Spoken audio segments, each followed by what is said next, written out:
Naš gost, proslavljeni glumac Vojin Ćetković u Beranama. Kako je bilo, kako su zadovoljne reakcije beranske publike? Pa pre svega bila je puna sala, to je uvek dobra vest.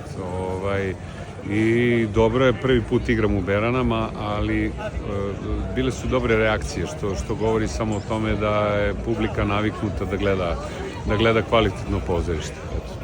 Crnogorski korijeni Vojine Ćetkovića, to je nekako u vašem slučaju.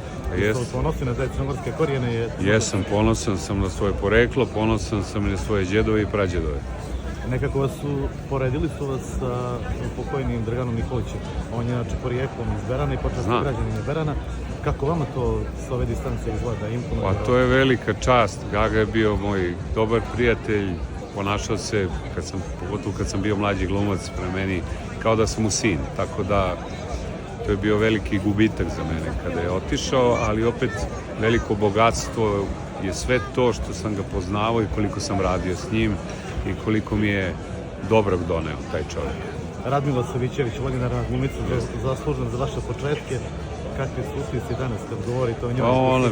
Pa ona je bila to što je znate sa televizije, ona je to bila i privatno. To je bila jedna predivna, jedna žena sa velikim srcem i dušom.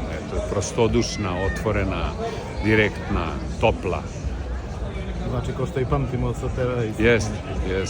Zdravko Šotra, nekako je, sa njim ste nekako dostigli taj neki vrhunac. Jesam, pa Šotra je jedan od prvih filmskih i televizijskih reditelja sa kojima sam radio. On me uzeo još dok sam bio student. Tako da, od tog prvog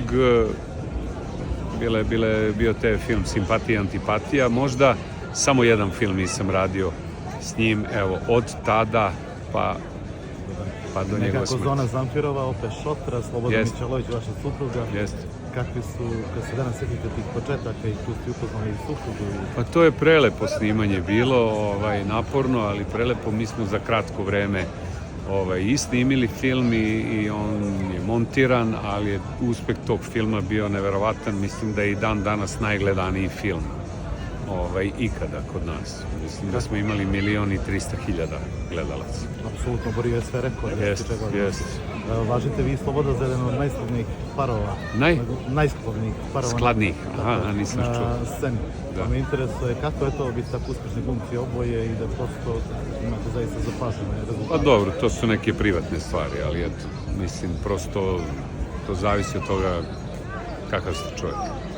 Ko je zapravo Vojin Ćetković?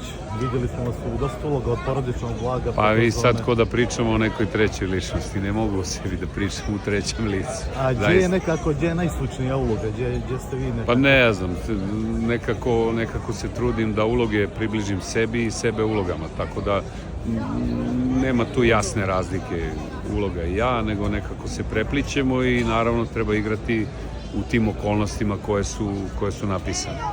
Evo, negdje na kraju ovog intervjua, kratak osvrt kad su u pitanju crnogorski glumci, Petar Božović, Andrija Milošević, Mimo Karadžić, kako bi prokomentarisali njihov rad u dijelu? Crna Gora je poznata po velikim glumcima, to je prosto, pa da. I kako vam je u Beranama? Pa divno, evo kažem, juče smo šetali, prvi put sam u Beranama i evo cijelog jutra ovde prosto ne postoji ni jedno mesto gde nas nisu svratili, počastili nečim, eto, prosto. Vidim da ljudi prilaze, upravo sam Jest. Hvala vam puno i Hvala vam. pozdravite super. Hvala.